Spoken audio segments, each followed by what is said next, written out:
ಒಳ ಮೀಸಲಾತಿ ಹೋರಾಟಗಾರರ ವಿರುದ್ಧ ಎಫ್ಐಆರ್ ನಿನ್ನೆ ಅಸೆಂಬ್ಲಿ ಗ್ಯಾಲರಿಯಲ್ಲಿ ಘೋಷಣೆ ಕೂಗಿದ್ದ ಹೋರಾಟಗಾರರು ಒಳ ಮೀಸಲು ಜಾರಿಗೊಳಿಸುವಂತೆ ಸಿದ್ದು ಸರ್ಕಾರದ ವಿರುದ್ಧ ಘೋಷಣೆ ಕೂಗಲಾಯಿತು.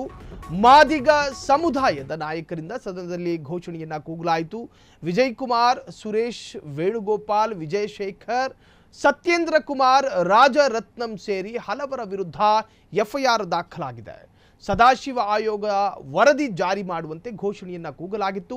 ವೀಕ್ಷಕರ ಗ್ಯಾಲರಿಯಲ್ಲಿದ್ದಂಥ 7 ಮಂದಿಯನ್ನ ವಶಕ್ಕೆ ಪಡೆದಂತಹ ಮಾರ್ಷಲ್ಸ್ಗಳು ಹೆಚ್ಚಿನ ತನಿಖೆಗಾಗಿ ಸ್ಥಳೀಯ ಪೊಲೀಸರ ವಶಕ್ಕೆ ನೀಡಿದ ಭದ್ರತಾ ಸಿಬ್ಬಂದಿ ಸದನದ ನಿಯಮಾವಳಿಗಳನ್ನು ಗಾಳಿಗೆ ತೂರಿದ್ರ ಎನ್ನುವಂಥ ಆರೋಪವೂ ಕೂಡ ಅವರ ಮೇಲಿದೆ. ಮೀಸಲಾತಿಗಾಗಿ ಘೋಷಣೆ ಕೂಗಿದ್ರು. ನಿನ್ನೆ ಸದನದಲ್ಲಿ ಸೆಷನ್ಸ್ ನಡೀತಾ ಇತ್ತು. ನಿನ್ನೆ ಬಜೆಟ್ ಕೂಡ ಮಂಡನೆ, ಸಿದ್ದರಾಮಯ್ಯ ಸರ್ಕಾರದ 16ನೇ ಬಜೆಟ್ ಅದು. ಆ ಬಜೆಟ್ ಮಂಡನೆಯಾದಂತಹ ಸಂದರ್ಭದಲ್ಲಿ ಮಾದಿಗ ಸಮುದಾಯದ ನಾಯಕರಿಂದ ಸದನದಲ್ಲಿ ಘೋಷಣೆಯನ್ನ ಕೂಗಲಾಗಿದೆ.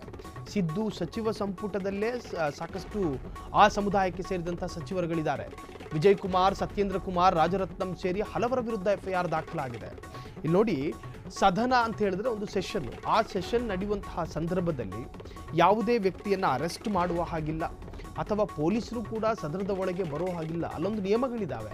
ಸದನದಲ್ಲಿ ಅದು ವಿಧಾನ ಪರಿಷತ್ ಸೆಷನ್ನೇ ಆಗಿರಲಿ, ವಿಧಾನಸಭಾ ಸೆಷನ್ನೇ ಆಗಿರಲಿ, ಅಥವಾ ರಾಜ್ಯಸಭಾ ಸೆಷನ್ನೇ ಆಗಿರಲಿ, ಆ ಸೆಷನ್ನಲ್ಲಿ ಒಂದಷ್ಟು ನಿಯಮಾವಳಿಗಳಿರ್ತಾವೆ, ರೀತಿ ರಿವಾಜುಗಳಿರ್ತಾವೆ, ಕೆಲವೊಂದು ಫಾರ್ಮಾಲಿಟೀಸ್ಗಳಿರ್ತಾವೆ. ಸೊ ಆ ನಿಯಮಗಳನ್ನು ಗಾಳಿಗೆ ತೂರಿ ಮಾದಿಗ ಸಮುದಾಯದ ನಾಯಕರು ಮೀಸಲಾತಿಗಾಗಿ ಘೋಷಣೆಯನ್ನು ಕೂಗಿದ್ರ. ಈಗ ಅಲ್ಲಿರ್ತಕ್ಕಂತಹ ಮಾರ್ಷಲ್ಸ್ಗಳು ಅವರನ್ನ ವಶಕ್ಕೆ ಪಡೆದು ತೀವ್ರ ವಿಚಾರಣೆಯನ್ನು ನಡೆಸ್ತಾ ಇದ್ದಾರೆ. ಈಗಾಗಲೇ ಅವರ ವಿರುದ್ಧ ಎಫ್ಐಆರ್ ಕೂಡ ದಾಖಲಾಗಿದೆ ಎಂದು ಹೇಳಲಾಗ್ತಾ ಇದೆ. ಹಾಗಾದ್ರೆ ಸಿದ್ದು ಸರ್ಕಾರವನ್ನ ಎಚ್ಚರಿಸಿದ್ದೇ ತಪ್ಪಾಯ್ತಾ? ಇದು ಬಿಜೆಪಿಗರ ವಾದ. ಸಿದ್ದರಾಮಯ್ಯ ಸರ್ಕಾರದಲ್ಲಿ ಮೀಸಲಾತಿ ಕೇಳುವಂತಹ ಹಕ್ಕನ್ನು ಕೂಡ ಕಸಿದುಕೊಳ್ಳಲಾಗ್ತಾ ಇದೆ.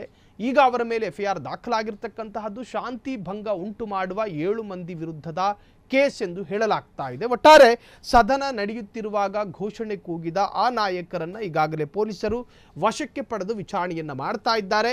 ಈ ಒಂದು ಪ್ರಹಸನ ಅಥವಾ ಈ ಒಂದು ಘಟನೆ ಮುಂದೆ ಯಾವ ರೀತಿಯ ರಾಜಕೀಯ ತಿರುವನ್ನು ಪಡೆದುಕೊಳ್ಳುತ್ತೋ ಕಾದು ನೋಡಬೇಕು.